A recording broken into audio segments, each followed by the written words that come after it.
సంగారెడ్డి జిల్లా Chandapur శివార్లోని SB Organics chemical పరిశ్రమలో జరిగిన అగ్ని ప్రమాదంలో మృతుల సంఖ్య 6కు చేరింది. బుధవారం సాయంత్రం పరిశ్రమలోని ఆయిల్ బాయిలర్ పేలడంతో మంటలు చెలరేగాయి. పేలుడు ధాటికి భవనాలు ధ్వంసమయ్యాయి. దీంతో పరిశ్రమ డైరెక్టర్ రవితో పాటు కార్మికులు 4 దుర్మరణం చెందారు. తాజాగా మరో కార్మికుడు మృతి చెందాడు.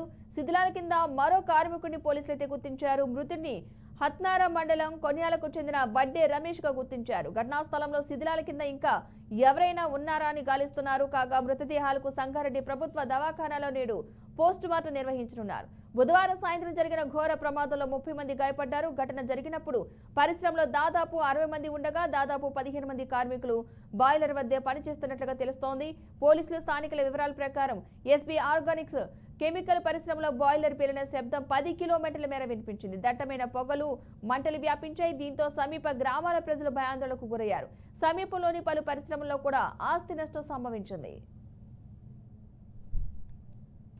ఇదే అంశానికి సంబంధించిన పూర్తి సమాచారాన్ని మా ప్రతినిధి బాషిత్ అందిస్తారు. బాషిత్, ఈ ఘటనకు సంబంధించిన అప్డేట్స్ ఏంటి?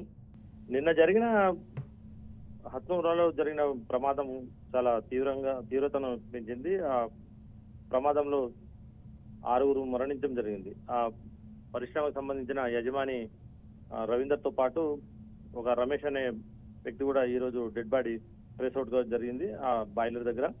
అదే తరాలో నిన్న జరిగిన ఈ ఘటనను దృష్టిలో పెట్టుకుని మంత్రులతో పాటు వేరే నాయకులు కూడా అక్కడికి వెళ్ళి వాళ్ళని పరామర్శించడం జరిగింది. ప్రస్తుతం వేరే పార్టీల నాయకులు కూడా కార్మికులకు మెరుగైన వైద్య చికిత్స కోసం ఇతర ఆసుపత్రులు తరలించాలి. ఎంఎన్ఆర్ ఆసుపత్రులు కాకుండా మెరుగైన సిటీకి తరలించి మెరుగైన వైద్యం అందించాలని చెప్పి వాళ్ళు డిమాండ్ చేస్తున్నారు.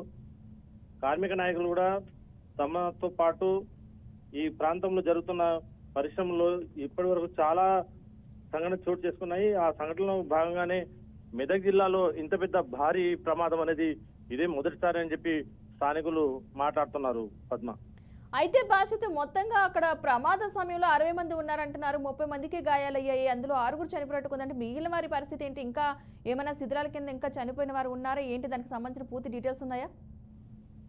అంటే ప్రస్తుతం అయితే ఫైర్ డిపార్ట్మెంట్ తో పాటు పరిశ్రమకు సంబంధించిన వ్యక్తులు కూడా శిథిలాలను తొలగించడం జరుగుతుంది. ఆ శిథిలాల కింద ఉదయం ఒక మృతదేహం లభించడం జరిగింది. ఆ మృతదేహంతో పాటు ఆ తాకిడికి నిన్న జరిగిన ఆ రియాక్టర్ పేలిన తాకిడికి కొంతమంది ఎక్కడికో పారిపోయి ఉంటారని చెప్పి ఆ భావన కూడా వ్యక్తం చేస్తున్నారు.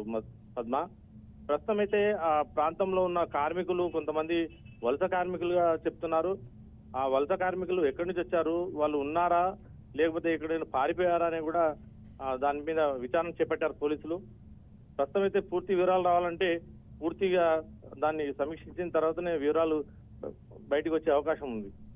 Right, thank you బాషిత్.